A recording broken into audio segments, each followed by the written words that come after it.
Hello and welcome to the AVRUM ROSENSWEIG show. Welcome to one of the internet's best podcasts, where we dive deep into the lives of the extraordinary and fascinating people who leave an indelible mark on our world. Join us as we explore their captivating stories, remarkable achievements, and unique perspectives that shape history and inspire generations. Get ready to embark on a journey through the lives of inspiring people unlike any other.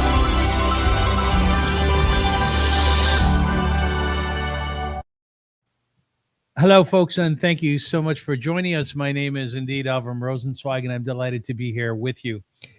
We are joined today by Howard Langer, who is the award-winning writer and attorney, whose novel, The Last Dekrepitzer, is the winner of the National Jewish Book Award.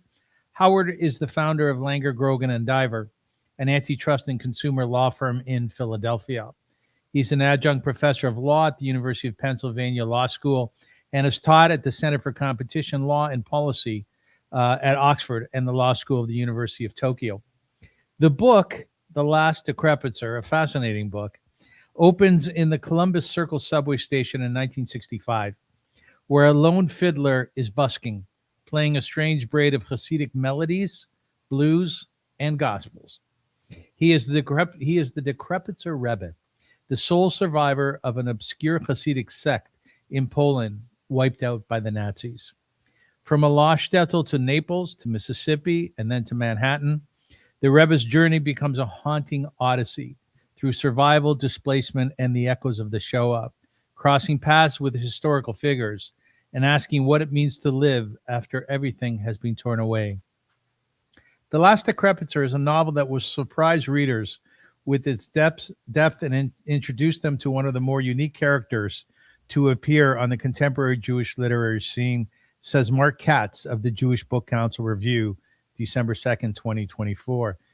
This is a conversation, he says, about faith and structure, about music as memory, and about what we carry long after the world tells us to move on. Welcome to my guest today, Howard Langer. How are you, Howard?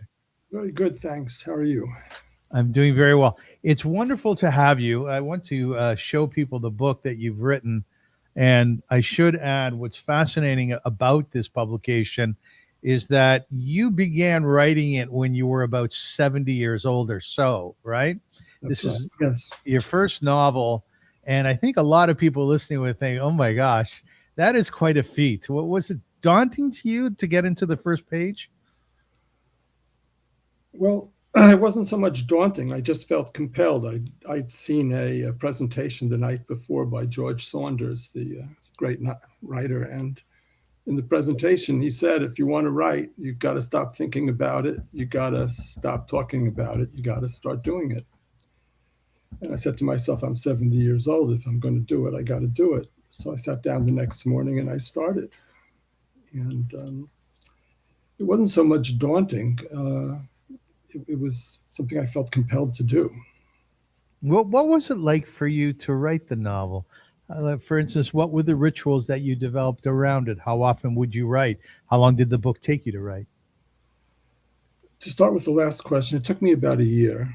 And I did not write it in the order that it appears now. It wasn't written chronologically.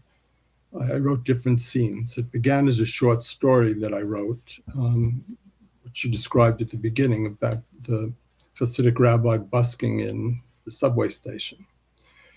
And it was like an 8-page story. It eventually got published in Tablet magazine. But my therapist said to me, Howie, that's not a story, it's a novel. And she knows me better than anybody knows me, better than I know myself. So I said, I better listen to her. And I went home, and the obvious question was how did that Rebbe end up busking in the subway station in 1965? And the answer to that question was the novel. Yes. I want to give a synopsis of The Last Dekrepitzer so that people have a context of what we're speaking of. The fiddler busking in the Columbus Circle subway station 1965 is the Dekrepitzer Rebbe, the sole survivor of the obscure Dekrepitzer Hasidic sect, known before the war for its Rebbe's fiddling. We should say first off that this is fictional, right? There were no Dekrepitzer Hasidim. correct. There are no Dekrepitzer Hasidim, but there were Hasidic Rebbes that led their Hasidim by fiddling. So, just out of interest, where did you come up with the name? Oh, well, we would sit around the table on Friday nights in my family, my sons and I, and make up funny names for Hasidic sects. And one day I said the Dekrepitzers. And it wasn't until years later that I started the book. But the word, embedded in the names is decrepit. And I had a certain attitude towards what I'll call the fiddler on the roof view of the shtetl and of life in Europe before the Nazis wiped it out. And I thought it was much on the decline. So I stuck with the name Decrepit, and it kind of sounded like a Hasidic set, the Dekrepitzers. It sounded like a Polish village, Dekrepitz. Yeah. So when you use the name, did your son like the name, the Dekrepitzer Rebbe? Yeah, definitely. He did like it. Okay. Both Let me continue with the synopsis. The Last Dekrepitzer follows the life and spiritual quest of Shmuel Meir Lichtbencher, a.k.a. Sam Lightup, from his isolated shtetl in the mountain of southern Poland, where he was brought up to be the future Rebbe, to the wharfs in Naples, where he jams with black soldiers waiting to ship home at the end of the war. Before we continue with the synopsis, we'll take it piece by piece. Where did this idea come from, Howard? Because I'm not sure that the theme of this book, the environment, right, the approach that you took, I'm not sure it's been done before. You have an interesting mind. I can't answer the question. I thought it would be interesting. Much of the book is a series of experiments.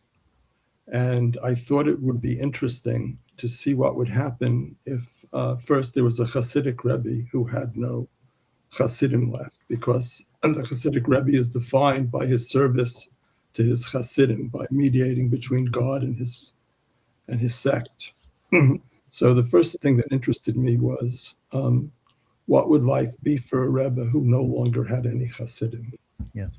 Second, most Holocaust survivors who came to the United States came to areas where there were Jewish communities.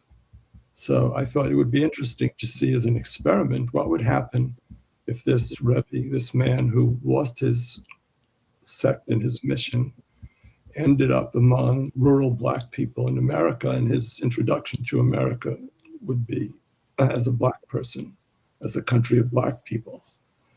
And third was that once he would have this identity, the identity that you see in the beginning of the book of him busking and speaking Black English, he would be almost triply cut off in the world. That is, he would be a survivor, a Jew, and a Black man living in New York City.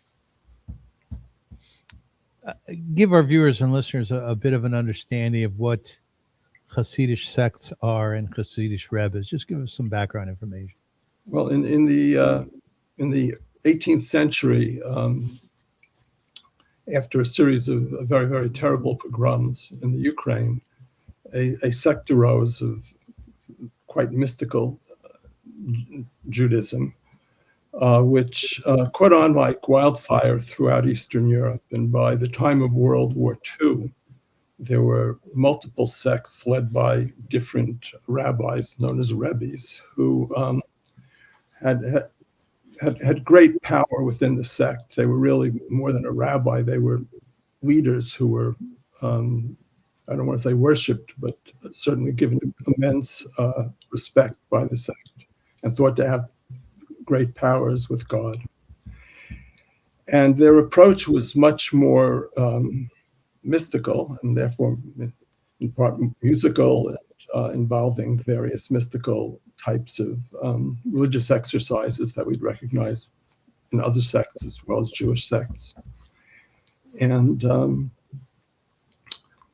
it was thought to have been almost completely wiped out by the Nazis, but there's been quite a revival, as you know, in Israel and the United States. As you said, there were many Hasidic sects, dynasties that were actually wiped out by the Nazis.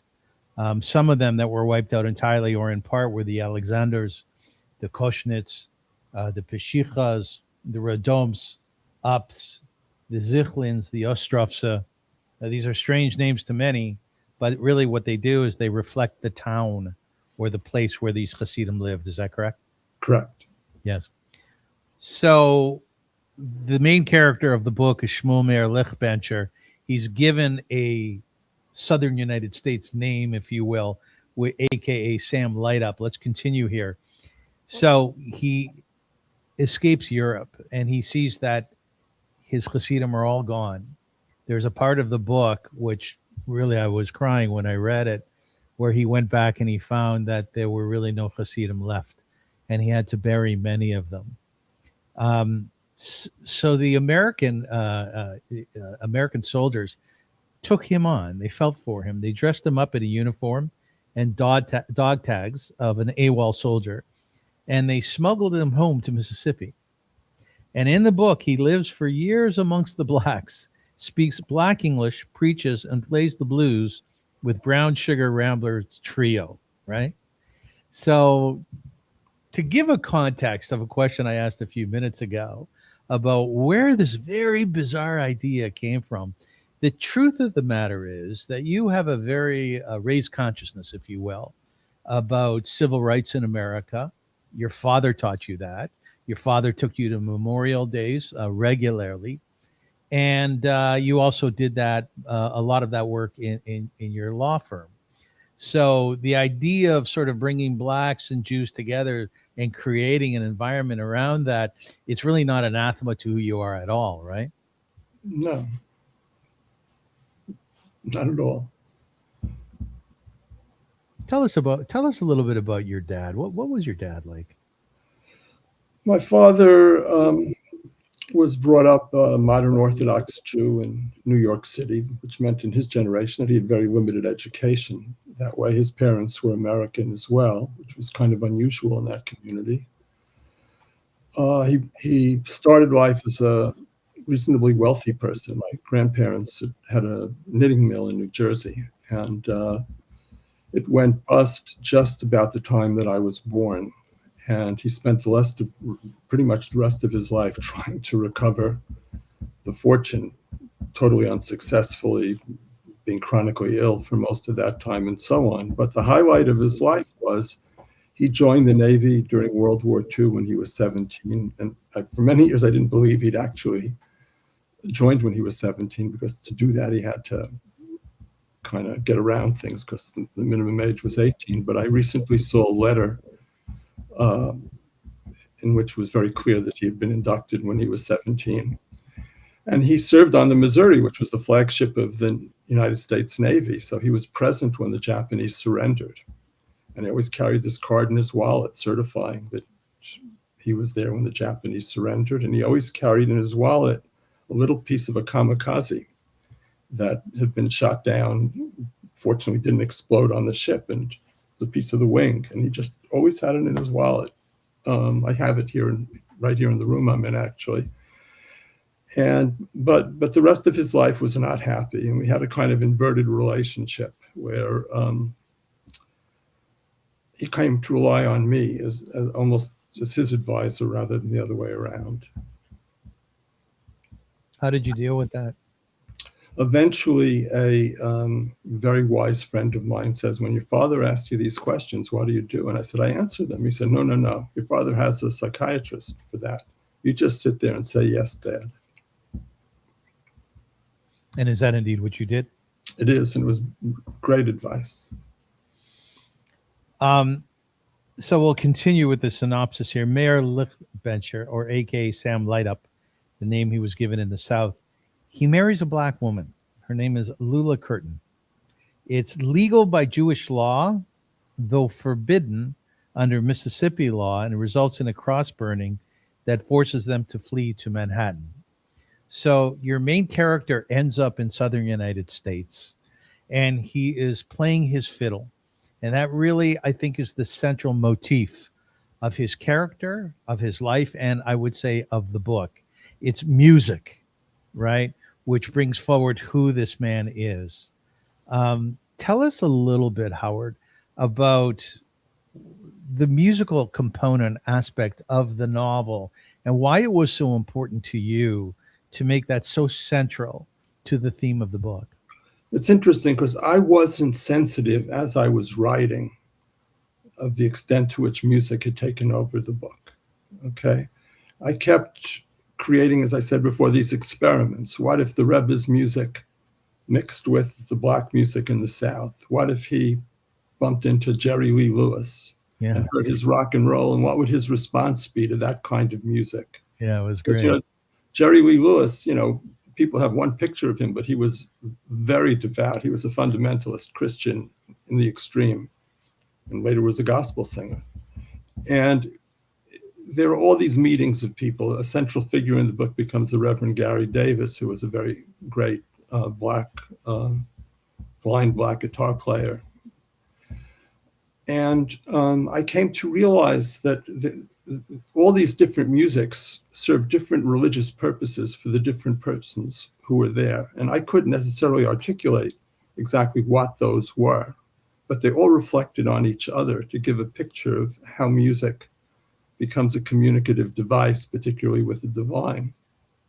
And that's how it took over the book. And it was very compelling as well that when he was in Europe, the thing that his Hasidim, his followers, were seduced by really within that Hasidic movement was his fiddle playing. It wasn't so much the teaching of Torah, right? Correct. Yes. Whereby I think when you take a look at most Hasidic movements, some of the big ones today, Chabad and Satmar, they do a lot of Torah learning, and they live in a very, very insulated Jewish world. But Dekrepitzer wasn't so insulated, right? Well, yes and no. I mean, one of the points that's made is that the protagonist gets sent to a yeshiva in another town, another city, and he's, by the time he comes to America at the end of the war, he has the entire corpus of Jewish knowledge, I'd say, in his head, photographically retrievable. And that's an important factor in the book because he feels after the war that he's filled with something that is not true and becomes very difficult. But the idea that he's someone who has mastered this, the entire tradition, is very important to the book. Let's take a step back and talk about his marriage to Lula Curtin, who, the way you wrote her, she seemed like an incredibly compassionate human being, a lovely person. And it seemed that both she and her husband, Mayor or Sam Lightup, if you will, were colorless. Insofar as when my son was growing up, we had a number of discussions about children in his class, and within the context of those discussions, he didn't see color. He didn't see other ethnicities. He didn't see other nationalities. He just saw young boys like him. Mm-hmm. Is that one of the thematic pieces that you were trying to bring across in the book? I don't think so. I think my own view is that when we relate to each other as individuals, we don't see things. We don't see religion. We don't see race. We don't see anything. If I became another person's friend, I would see him just as a person. It's when we begin grouping people into groups that we begin seeing other people as others and begin doing, I would say, often bad things because they're other, they're different than us. So I feel that in the book, what's very beautiful and embracing between the characters is they tend to relate to one another on an individual basis this way. Yes. And they're not grouped.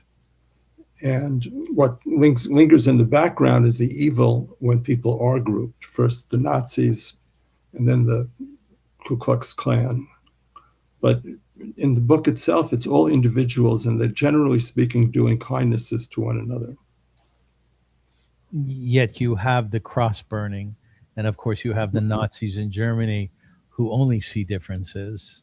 Do you feel through your novel, through the presentations that you've done, which you've done a number, you've shown great success in this book. Have you made any headway in terms of bringing people together, be they blacks and Jews or otherwise? I don't know the answer to that. I've done presentations where the person interviewing me was black, but I was in front of a Jewish audience. I've done talks in front of black audiences who took to my book very much, which was gratifying to me. What was funny, one weekend, I gave a talk to a black seniors group on a Friday, and after my talk, they had a lunch, and during the lunch, the person who put it on had a recording of Nigunim playing Really? music in the background. That Sunday, I had a book talk for combined Jewish groups in Harrisburg, Pennsylvania. And as the people were coming in, they had Gary Davis' music playing. That's great. For the people to hear, so that each group would hear the other's music that way. You speak about nigunim, and we really have to have a little bit of a bibliography or some notes here within this interview. I interviewed Shlomo Carlebach's daughter, Neshama Carlebach.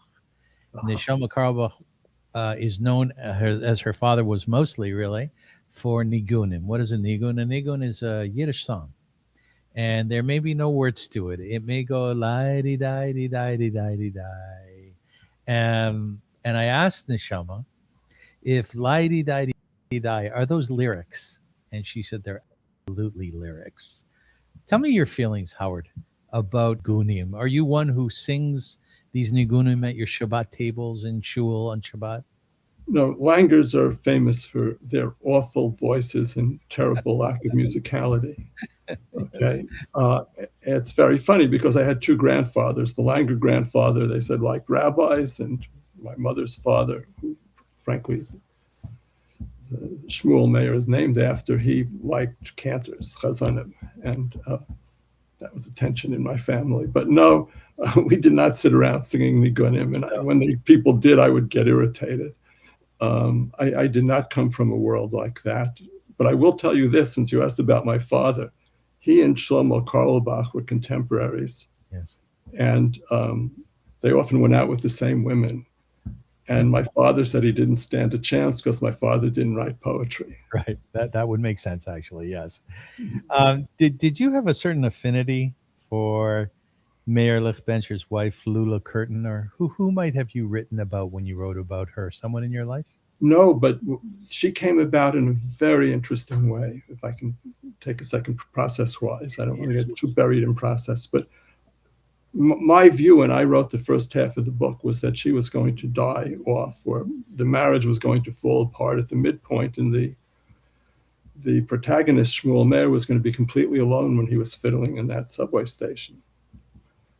And I came to a kind of a writer's block about what kind of discrimination they would suffer in New York in the 1950s that would just drive the marriage apart and make it intolerable.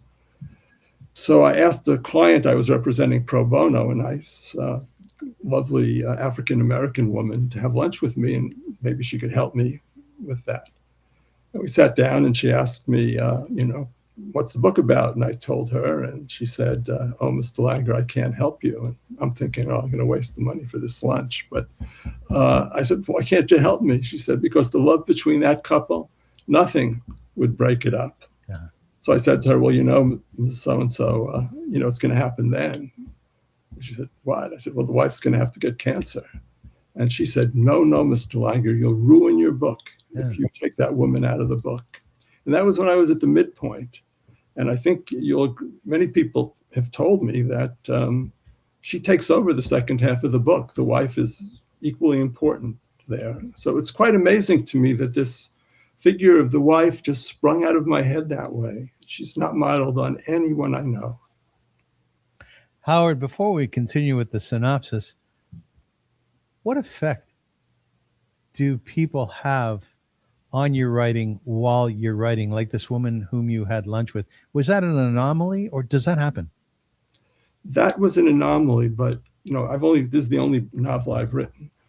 And things happened in the course of my writing that book that were astonishing to me in terms of the coincidences with the writing. A good example is I knew the protagonist eventually becomes a luthier, someone who repairs violins. Yes. And I could not get any of the local luthiers to let me sit and watch what they did. They weren't mean, it never worked out. And I had written the book already, and I was sitting at services at a synagogue in Jerusalem when my friend elbows me and tells me in Hebrew that the man sitting next to me makes violins. And he did indeed. And he showed me how violins were made. And ultimately, he showed me this little dowel, which was the last piece. And he told me in Hebrew, this is the neshama, the soul. And I almost fell out of my chair because in the book, I'd already written metaphorically about the soul of the violin and so on, and had no idea about this. And this indeed was the last piece that you put into a violin that connected the top to the bottom and gave it its voice. So there were many instances like that, that being perhaps the most extreme, that affected the way it got written. Again, to take a step back, I do believe that that Lula Curtin did take over the second half of the book in a very positive way. And then on top of that, they had a child. Mm-hmm. Right. But the child wasn't central, I don't think, to the book.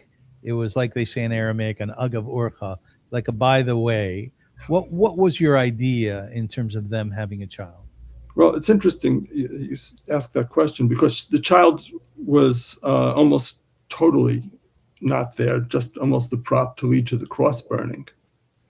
And my editor, who I came to towards the end of the book, my writing, said, you can't do that. The child is too important, and you must give the child greater prominence in the book. And so the chapters on the child were really very late additions. So when you use that expression, agav urcha, almost true, but it came to be more important in the end because we don't know, and we learn in the end that he wants to be the Rebbe. He wants to be his father's successor. Yes. And so we don't know who the last Dekrepitzer is.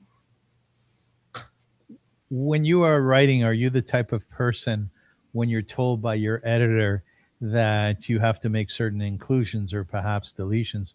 Are you the type of person who stands firm and you get all grumpy and say, this is my book, this is what I'm writing, or is your mind open to what he or she had to say? My mind was totally open, and I have to say that the editor dramatically improved the book, both with line edits and with, as I say, giving me these pointers that I had to develop certain things that I hadn't developed. There was an element of kicking and screaming at the beginning. You can read the short story that I published in Tablet, which is kind of the prologue to the book, but they wouldn't let me keep it. The editor wouldn't let me keep it that way. It was too discursive. It was kind of funny. I wanted to write in the style of a certain writer, Sebald, a great British-German writer. And he writes fiction as though it's nonfiction. Yes. And after reading the short story as it was published, a number of musicologists called my cousin and asked her where they could find these tapes that were referred to in the story in the Library of Congress. That's great. So it was effective that way, but they told me it didn't work in a novel and that I couldn't have 3 pages of discursive writing at the beginning. So we had a lot of kicking and screaming about that. But I think what they told me to do was a good idea. Just curious. Well, I was taking some art classes. I'm an artist a number of years ago. And I had my teacher was from the former Soviet Union. He was a tough fellow, very tough fellow. And he insisted on finishing my paintings. Oh. I saw you spit up the water there. And when he did that, I brought it to a halt after 3 or 4 paintings. But I felt very strongly that they weren't my paintings, or at least not entirely. Yeah. Is that a feeling you might have having an editor? I didn't know going into it what an editor did and what I'd be doing with her. But in this case, no. Basically, what she did in terms of line edits was just give me better ideas on how a sentence should read or how a certain word should be, or where maybe the tone was off slightly.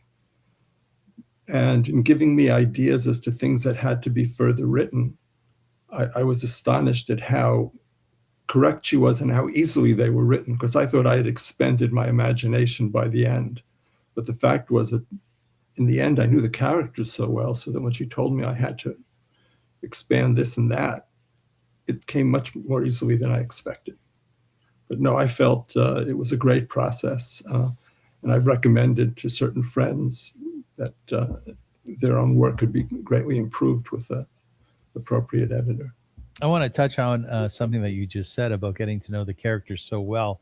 And I'll do that in the context of continuing the synopsis. He, Mayor Lichtbencher, a.k.a. Sam Lightup, plays on the streets of Harlem and Midtown with the Reverend Gary Davis, as you mentioned, the great blind guitarist whose mission is saving souls for the next world. But not only did you mention the great musicians from New York, from Harlem, from the black and white world, but you also mention great Rebbeim, rabbis, at that time of history, one of whom was Rav Elchanan Wasserman, who actually left Europe to raise money for his yeshivot, his Talmudic schools back in Europe, and came back and was killed by the Nazis together with his students. What was the whole process that you undertook to include these very, very real characters, not only Rav Elchanan Wasserman, but the Bub of a Rebbe? And the Bub of a dynasty is still very, very vibrant and very well known in the Jewish world. How did you go about choosing your rabbis, choosing your musicians? All of the people who were there were some way related to my life. My mother, the reason Elchanan Wasserman got in there was a kind of funny reason, because my mother had met him as a teenager because my grandmother held fundraisers, and he must have been at one of those fundraisers in the apartment during that trip to America you alluded to. And she told me more than one time that Rabbi Elchanan Wasserman, the women would quip, knew them by their ankles, because he was so modest. He was always looking down at their ankles. Yes. And I always knew I was going to write something someday. So that was kind of filed away in my head. And then I also knew from my mother and others that Rabbi Wasserman was considered a martyr because he'd gone back to Europe in 1939 to be with his students and was murdered by the Nazis pretty much at the earliest part of the war in 1941. So that's what I knew about him. And I had that connection with the Bub of a Rebbe. Similarly, my father knew him as a young man when the Bub of a Rebbe first came to America and lived on the west side of Manhattan.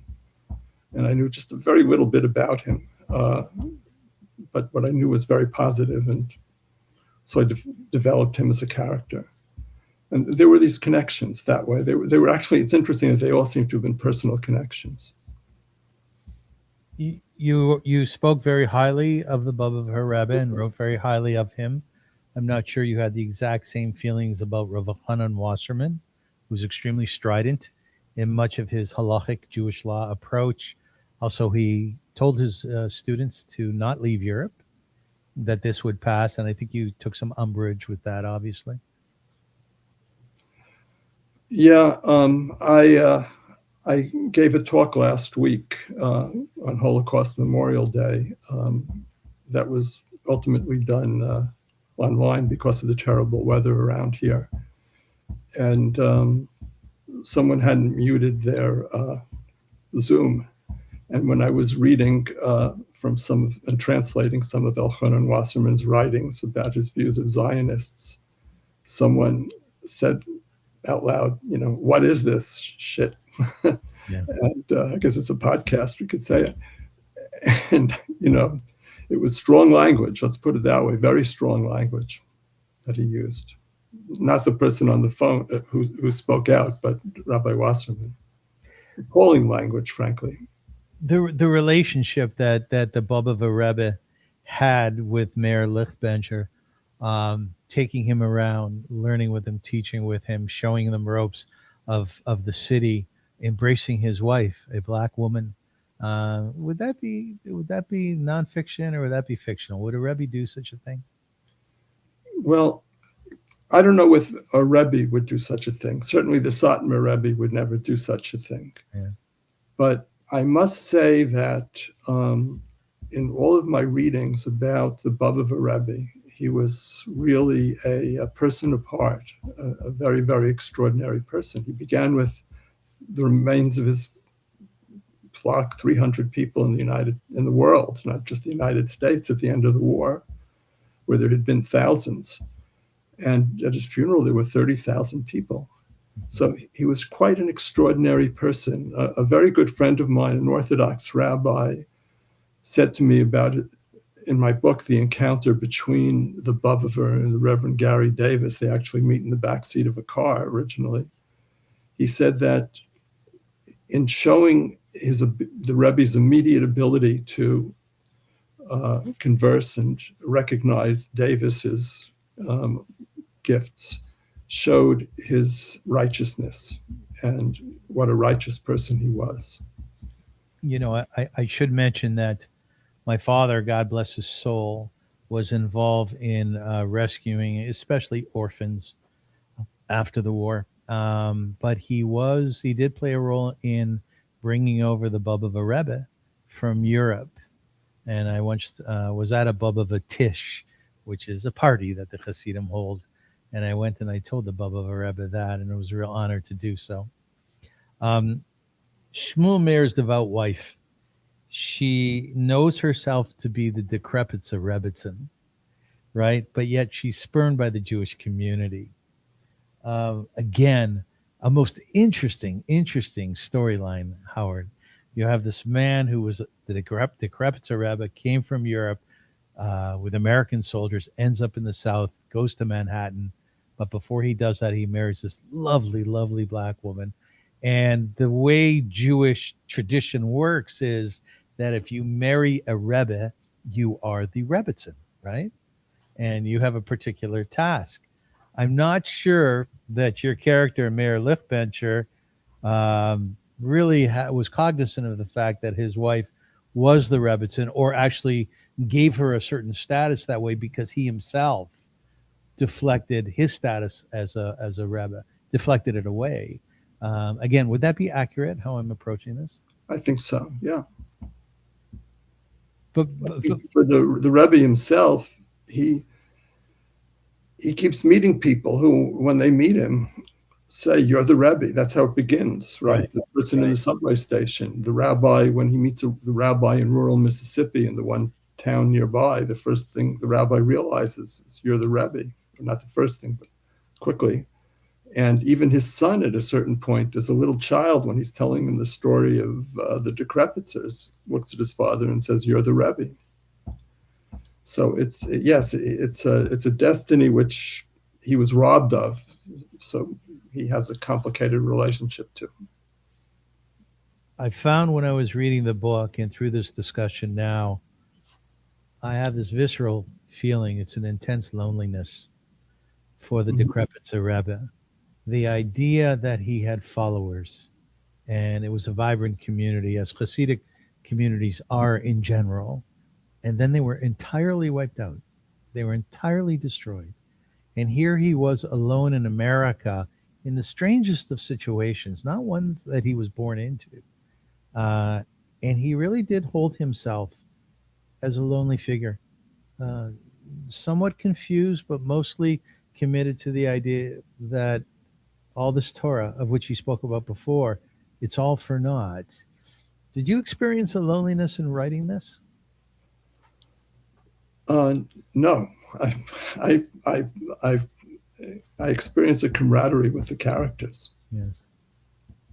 Yeah, talk to me about that. I want to understand what it is about the characters that attach themselves to you and vice versa as you're writing. Well, I started writing when I was 70, so the book really contains a great deal of what I've thought about for many, many years, though it's certainly not a roman à clef. It doesn't have any key to it. It's a story with different people. But the people in the book grapple with fundamental problems that certainly have troubled me my whole life. And in writing them out, so to speak, at least I could articulate them better to myself. I mean, the whole concept of Jewish prayer, for example, so much of it is just praising God. Yes. But who is God? Donald Trump, that he needs to be praised all the time by people? This is played out in the book a lot. And it was interesting because, for the protagonist, he finally gives up on words completely, and he fiddles, and the fiddling is his prayer. And I'd written a book in which the protagonist fiddling is his prayer, and then I was giving a talk to a book group, and one woman who was a cellist said to me, "Why can't the music alone be the prayer?" And I looked at her and I said, "Well, yeah," but it hadn't been driven home to me as much that the music alone is the prayer. So yes, many, many difficult issues that troubled me for much of my life ended up getting discussed and resolved to the extent they could be among the characters. Wasn't that a beautiful thing for you? I am moved by the things that people write about what I've written this way. I can't tell you what it does. It just blows me away. And I didn't plan on writing a second book, but just reading the comments, for example, on Amazon or Goodreads, that people I don't know, total strangers, have written about how the book has affected them, and often in a religious way, has driven me to try and write something else. What does it do to you internally when you hear such positivity about your writing? I actually get a little emotional. I'm trying not to get swell-headed at the same time as I get emotional. Yeah. But I'm old enough so that criticism doesn't matter a great deal. Enough people have liked it. If someone says something negative, I take it very easily. But it is really quite an amazing thing to read these things that people say about the book. I want to read a review from Mark Katz of the Jewish Book Council Review from December 2nd, 2024. This is what he writes about you. He goes, Langer is a talented builder of worlds who shines the most when creating setting and mood. Through his prose, one gets a real sense of what it might have been like to live in a shtetl, the Jim Crow South, and 20th century Harlem. Langer's characters are also very, very vivid. Because Sam is so open, accepting, and virtuous, the reader is able to see the world in the same way. Sam is not without his struggles, but his read of the world is very pure. The Last Dekrepitzer is a novel that will surprise readers with its depth and introduce them to one of the more unique characters to appear on the contemporary Jewish literary scene, to one of the most unique characters to appear on the contemporary Jewish literary scene. That's high praise, Howard. Thank you. There's something about, I should tell you, that was one of the first reviews of the book, Rabbi Katz's. And yes. I wrote to him afterwards, a long time afterwards, to tell him that I learned a lot from his review, because all my life I wanted to write a novel. And whenever I would sit down to do it, I had a certain image in mind. I wanted to write a kind of 21st century version of Dostoevsky's book, The Idiot, of a perfectly pure character trying to contend with the world. But when I sat down to write this book, I had not that in mind at all. I didn't, the book kind of wrote itself as I went from chapter to chapter. And when I read Rabbi Katz's review, and he said that I had written, drawn the reader into the pure soul of the character, I suddenly realized that I'd written the book that I'd wanted to write all those years. Very beautiful, yes. That's a lovely thought. It's funny how our unconscious meets our conscious, our awareness at some point when we're writing or doing art or whatever our artistry is. I want to talk about God because God is a main I thought this was a 1 hour podcast. Let's give it a shot. Shmuel Meir fiddles his prayers. Some people would say in defiance of God, and it seems like God does not give the Dekrepitzer Rebbe any peace in life. Is this how you relate to God? I don't know how I relate to God. Okay. I had a strong Jewish education and background, and I certainly think in terms of my head, in terms of certain constructs from that background. Whether I believe them or not, I don't know. But I had what amounts to a kind of revelation about myself. I won't say a divine revelation, but I was in a terrible accident about 13 years ago, and I was in a coma and really kept in a heavily sedated state for an extended period of time and had horrible hallucinations. And in one of the hallucinations, I thought I was in hell, and I was in hell forever and being tortured terribly. Wow. And in the midst of this, I started reciting the part of the Jewish Shema prayer, which is the deal between God and his people. Beginning, if you listen to my commandments, all these good things will happen to you. And if you don't listen, all these bad things will happen. Yes. And I kept repeating this over and over as though to say, we have a contract here, you and me. I'm not supposed to be down here. But that was the impulse there. So there's obviously something deep inside of me that, seems to have this belief. I mean, there's just so much we don't know that you have to believe there must be some understanding of on some level. But like the Rebbe, I find the tradition leaving me pretty cold, though. If I gave you a tour of my room, you'd see like your own room. It has all these Jewish traditional texts. Right. My father used to say that, the bocher can leave yeshiva, but the yeshiva never lose the bocher. That's a curse. I believe that's a curse. It's a little bit of a curse, but I would say that as I get older, I also find it as a blessing. I really do embrace what I learned in yeshiva. So did Shmuel Meir, did he in fact believe in God? Oh yeah, he had divine revelation. He has no doubt at all. Not only does he have a divine revelation, but when he wakes in the morning from the night that he had it, he has objective proof that what he saw occurred, because there's singed material around him, so to speak, singed trees and so on, just where he was and nowhere else. So yes, he believes in God. He believes thoroughly in God, and he believes that God has double-crossed him. Not really double-crossed him, betrayed him. Were you surprised that came out of you at all? And I understand what you just shared with us, and I thank you for that. But, one would think after your entire Hasidic sect is wiped out, that there would be an awfully good chance that you would believe in God.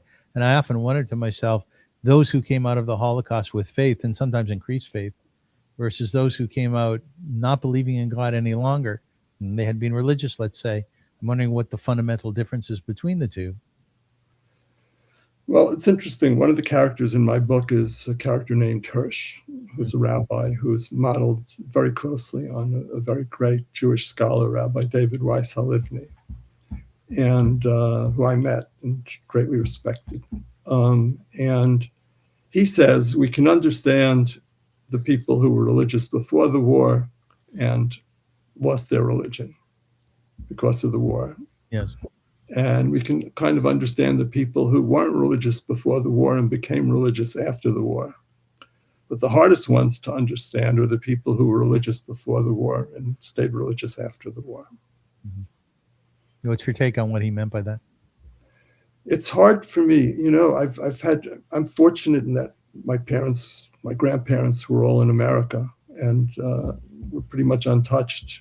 And I was brought up with a different myth that my father went to war to fight these people.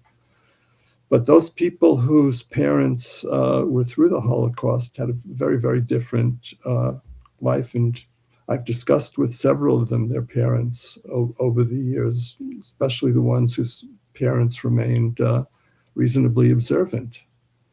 And I'll tell you just, if you want a quick story that kind of sums it up.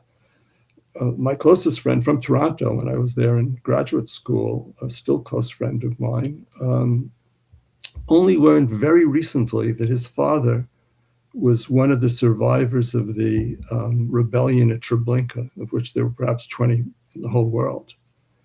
And his father had never told him this. They only found a memoir that he wrote just a few years ago when my friend and his brother were in their 70s.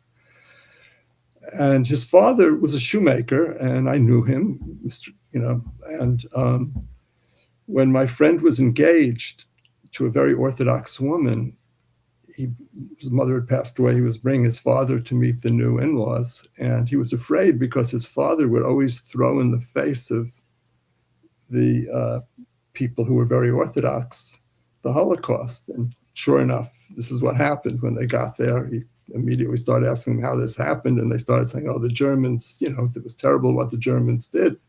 And his father started screaming at them, the Germans, not the Germans, HaKadosh Baruch Hu, God did it. Yes. And yet this man went and prayed every Saturday at services. And it's just a complex thing that's very, very difficult for us to understand. Yeah, it's extraordinarily complex. A similar story that I heard is of a man who had a dream of his parents who had passed on, and they were very upset with him that he had given up halacha, Jewish law, and they demanded within the dream that he return to it. So he did, not believing in it, but he did it for his parents. And that speaks to the complexity of the idea of belief in God after going through so much tragedy, right? Well, but it's also, look, my own life, and I view my book as being a much more American book than it is a Holocaust book or anything of that kind. But in my own life, something I've not spoken about ever, but I stopped wearing tefillin when I was 18. And when my father noticed this and realized this, he was shaken. I only learned many, many years later that from that day on, he stopped wearing tefillin. Oh, did he? Yes, and I only learned, he only told me when he was on his deathbed that he was feeling much better because he'd had discussions with our rabbi and he'd been able to start wearing tefillin again. And this was like 20 or 30 years later. Did you feel guilty that he had stopped? No. I mean, I didn't feel one way or the other. I must tell you have a fascinating life. Huh? I don't know. It's very rich, very rich. Howard Langer, I want to ask you, if you take a look at some evidence of Jewish-Black relations over the last 50, 60, 70 years, one such example is Abraham Joshua Heschel, who marched arm in arm with Martin Luther King at Selma in 1965. And the classic quote from Rabbi Heschel was, I felt my legs were praying. He framed civil rights as a Jewish religious obligation. Andrew Goodman and Michael Schwerner were two young Jewish activists murdered in Mississippi in 1964 while working with Black communities on voter registration during Freedom Summer. And then on the flip side, you have people like W.E.B. Du Bois, one of the earliest American intellectuals to condemn anti-Semitism and Nazism. James Baldwin wrote and spoke powerfully against anti-Semitism, insisting that Black freedom struggles must reject all forms of racial hatred, including hatred of Jews, and so on and so forth. And there are a number of examples. Where are we today with all this, Howard? Well, before that, I want to say one thing about another person who I've only the last few weeks learned the extent of what he did. He's alluded to in my book, Julius Rosenwald. Yes. Well, I got contacted just a couple of weeks ago by a woman who is the head of a foundation to establish a national park in his memory in Chicago.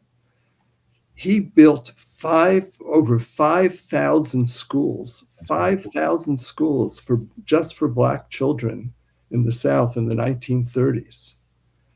And he did this because he believed that the Jews and the Blacks had this affinity, that the Blacks' experience in America was the closest thing to what the Jews had experienced. And he had this tremendous empathy. And it wasn't just the schools that he built. He supported people like Du Bois, I think is how it's pronounced, and others. Many, many Black writers owed a debt to him for supporting them and so on. Remarkable things. I had not known the extent of it until just a few weeks ago. So I think he's forgotten in terms of the extraordinary things that he did. He was the head of Sears Roebuck. So he certainly was a person of extraordinary means. Look, the relationship today, it makes me sick. It makes me sick. That's all I can say. I really feel that the Black Power movement in the 60s gave license for people to say things that they may have thought. And once they began saying things, it extended to other people. But, getting back to what I said about individuals, I gave a talk to a Black seniors group last year nearby in Black neighborhood in Philadelphia. And I figured a Black seniors group would have been people who had gone through the militant period of the 60s. And that was the most embracing of groups that I spoke to, and one of the most engaged groups that I spoke to. Yet their knowledge of Judaism, of the degree to which slavery is such a central aspect to the Jewish religion, to the degree to which Jews were oppressed in Eastern Europe, and to what occurred in concentration camps. The ignorance of this among a reasonably educated group of Black seniors was really something for me to see. Did it give you some hope? It did, because on an individual basis, first I went there with 20 copies of my book, okay? Yes. And I didn't leave with any. And the people lingered to talk to me about their experiences and what my talk to them meant and so on. I'm only sorry that I haven't had more opportunity to speak to Black groups that way. So, some of the books and films that have been made and produced about Black-Jewish relations include Blacks and Jews by Cornel West in 1995, Shared Dreams, Rabbi Mark Schneier in 1999, Common Ground, J. Anthony Lucas, 1985. A couple of the films that you can watch having to do with this is Freedom Summer, which was directed by Stanley Nelson in 2014, A Day in October, directed by Talia Austin, 2017, revisits the Crown Heights aftermath through Black and Jewish perspectives. And then, sort of on a very light note, we all remember Blazing Saddles, which was directed by Mel Brooks in 1974, a Jewish satire confronting American racism and anti-Semitism through radical comedy. Any books or movies you want to add to that list? Yes, and the one that certainly had the most effect on me in writing the book, which was The Pawnbroker, the movie by Sidney Lumet and the book by Edward Walland. In my view, perhaps the most powerful of all. And I will say, starting, well, I don't know when this is going to air, but on February 3rd, PBS is going to have a 4-part series on Blacks and Jews in America and their relationship. But yeah. Howard, I want to conclude our interview, which I enjoyed very much. And I thank you a lot for being part of this and for the work that you've done. And also for writing this really brilliant novel. You remember when I finished it, I gave you a phone call. Do you remember what I said? I don't remember exactly, but I was actually standing in a bookstore. I said it's a masterpiece. Well, thank you. Thank you again. It's a fine piece of writing. So I have been working with AI, if that's the proper thing to say, asking it to write poems about my guests. And this is one ode to Howard Langer, After the Music Survives. A man stands underground in 1965. Columbus circle breathing iron and hurry, and from his fiddle spills a sound that should not exist anymore. Hasidic prayer braided with blues, gospel stitched to grief. He is not performing, he is remembering aloud. Once in a mountain shtetl in northern Poland, they told him he would inherit a melody older than his own name. They did not tell him how to outlive it. They did not tell him how to walk when everyone who knew the steps was gone. History tears him loose. War uniforms not his own, wharfs in Naples, thick with smoke and waiting. Black soldiers humming homeward songs who clothe him in mercy, smuggle him across an ocean on rhythm and on debt. Mississippi teaches him another grammar of exile, black English, bent notes, a blues that knows God but argues anyway. He marries love where laws forbid it. Fire answers back in the shape of a cross. So he runs again to Harlem sidewalks, midtown corners, playing beside a blind preacher who saves souls for the next world while this one keeps breaking them. His wife knows who she is, a Rebbitzin without a house, faithful, devout, unclaimed. Even among her own there is no room, and still the fiddle lifts. Prayer becomes defiance, music becomes testimony. God listens but does not relent. This is not a story about survival. It is about what refuses to stop surviving. Faith cracked by breathing, memory with a backbeat, a man carrying a people, through sounds, through fracture, long after the world insists it is time to move on.